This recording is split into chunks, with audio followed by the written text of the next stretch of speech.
Hey guys, welcome to episode number 392. Today is Monday, so it's Update Monday, and we're back down in the fish room. I wanted to give you guys a quick spin around the entire fish room and all of the things that are going on, so you can see what I've been up to. So the number one thing that people have been asking about are the axolotl eggs. I have temporarily brought them over here into the fish room just so you guys could check them out. And as you can see, they've grown quite a bit. Instead of being just little circular blobs of jelly, you can see they've sort of expanded out. And I don't know how close we can get, but you can see that they have some little gills forming. Their tails have formed. Their heads have formed, and they were moving around a little bit earlier. If this water sloshes around a little bit, sometimes they will wiggle around a little bit, but I'll leave them alone. Don't want to disturb them too much. Oh, there goes one. Oh, there goes another one. So they're definitely kicking. They're alive. They're growing. I don't know how far along these guys are. I looked online and it might be something like 10 days, 12 days, something like that. The black ones are a few days less along than the albino ones. The albino ones were laid first. So we've got two clutches here. Some of them you can see will not develop. The ones that are still circular in shape are duds. So every once in a while I'll have to pull those out to make sure it doesn't foul up the water. But I'm changing the water on this. I'm doing like I'd say a 75% water change every day or every other day, just to make sure that you know, the slime stays off the water and make sure that they stay happy and healthy. So they are progressing. I'm super excited to get these guys hatched out. Once they do hatch, I will shoot another video on them. 24 hours after they break out of their little jelly sack of an egg, they will start hunting for food. And the food of choice for those guys are brine shrimp. You can feed them other live foods like Daphnia, but I do have this handy dandy brine shrimp factory that I shot a video on, I don't know, about a year ago, how I created this brine shrimp hatchery. So I've decided to set it back up, get it running. I've got San Francisco Bay brand brine shrimp running in these hatcheries, and essentially what I've done is set one up every single day of the week. So this one I added brine shrimp to 2 days ago, and if we get up close here, you can see it's starting to get orange.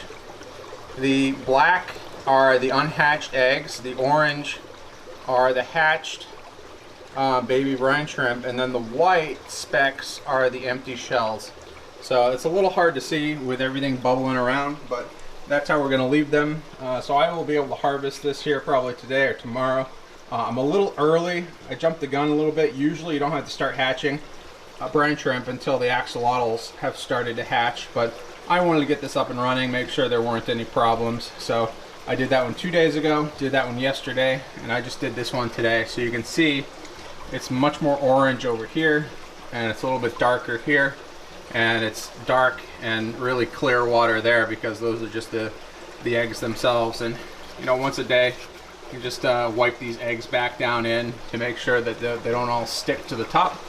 And once they've hatched, I will take the rigid airline out of the middle, let them all settle down, and I can either siphon them off, or I have a bottom drain here with an air valve, and I can just push that and then the water will come out the bottom of that.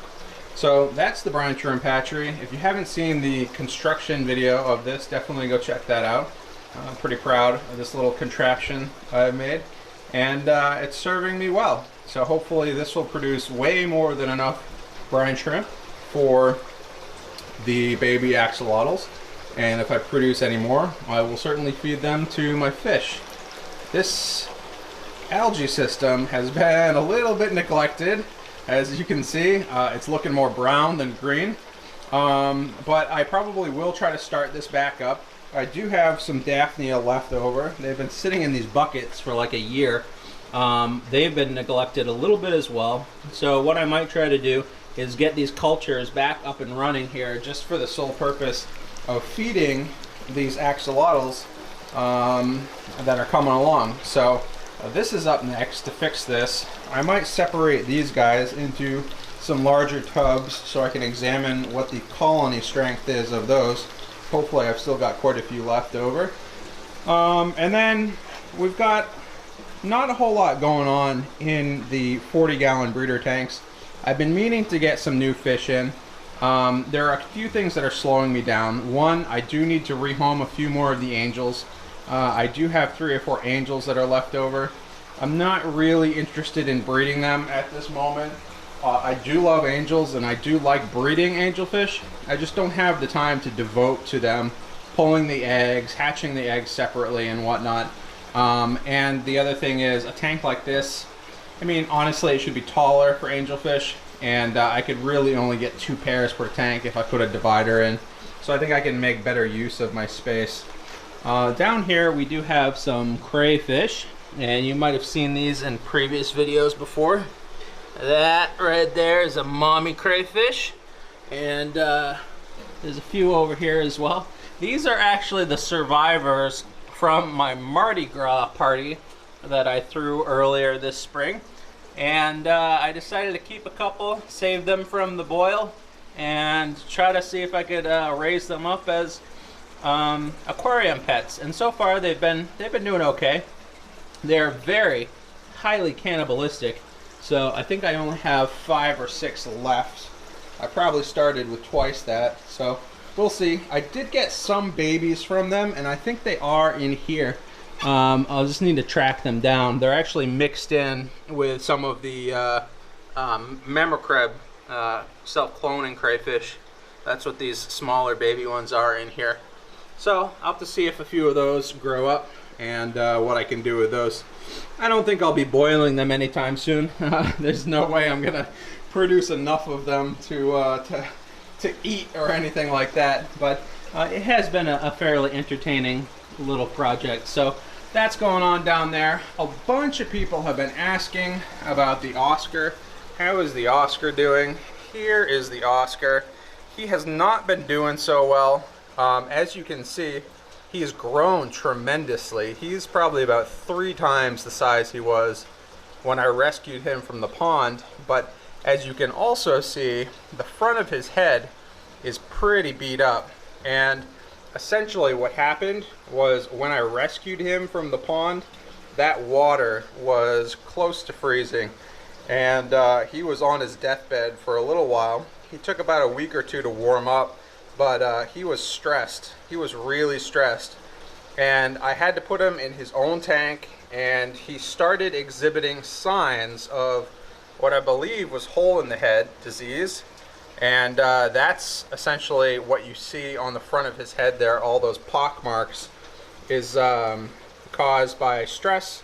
It can be caused by unclean water. It can be caused by change in pH, a whole bunch of other things. You know, I'm not super well versed in the cichlid diseases, but I do know that this is a specifically nasty one that affects Oscars. And he's acting funny right now, but that's just because I'm in front of the tank. If I threw food in there, he would go crazy for it. But he does not like people standing in front of the tank. I should probably put a flower pot in there for him, something to give him a little bit more cover. Again, sorry for the glare. I can't really get a good shot of him, but he's recovering, I would say. He's healthy and recovering. I did try to treat him. I shut off the water to this tank and separated it and medicated him. I tried medicated food. Eventually it was the medicated food that I think brought him around. And all of those wounds that you see there on his head and under his lip are all healing. They're all mending. Before they were like open sores, and it was really sad to see. So I haven't shot any video of him. I wasn't sure he was gonna make it, but at this point he might actually turn around and make it. which would be really good to see.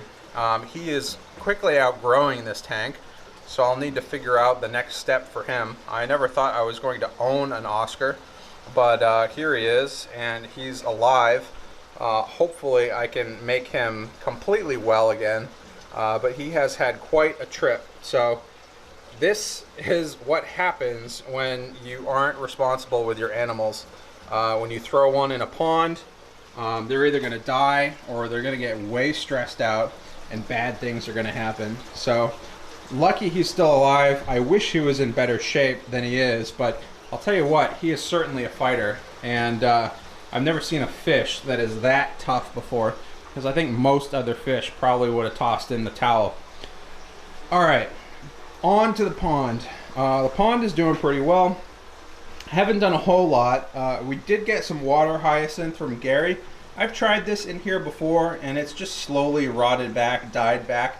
I don't think the light is quite strong enough for it, but we'll try it here for a month or two, see if it hangs in there or not.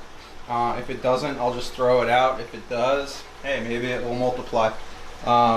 So that's going on in there. I haven't tackled this 300-gallon stock tank as a project yet, but I have told you guys some of my plans. I want to make this into a nicer looking habitat, something that you can sort of rest your elbow against the side of this stock tank and just look into and enjoy. So I will be making this a little bit nicer. It's not going to be aquascaped, if you will, but I do want it to look a little bit more natural than what it does right now. I have been playing around here with how I want to filter this 55-gallon stock tank or 55-gallon barrel filter system, and right now I have sort of a band-aid in place, and that's just a piece of blue bonded foam with a regular piece of open cell foam down below it, and that's just capturing some of the heavier debris that's coming out of my first stage of the filter before it gets into my moving bed filter. There was a lot of particulate in the water, and this has started to clear that up, but this is after one day of putting this pad down, so you can tell there's quite a bit of junk in the water, and I need to do a better job at filtering that out. So what I am going to do is completely redesign this barrel. That's going to be a future project. It's probably going to take the better part of a day, one weekend, to get that all set up, but it will probably require draining the whole thing, raising it up, adding another uniseal, and reconfiguring all of the bits and pieces inside of that mechanical filter barrel, which is currently pretty dirty. Anyways, that's what's going on over here. I did manage to finish all of my lids, the twin wall poly lids, all of those are in. I do have a couple different ideas in the works for LED lights, as I've discussed in the past. Right now I haven't really gotten around to it, but that's on my list. I've got a whole lot of things on my list. It's just a matter of getting to one after the other. But now that the weather is cooling down, I will be spending more and more time down here in the fish room with more and more updates on the way. So that's what we got for you guys. Hope you enjoyed, and I'll see you guys later.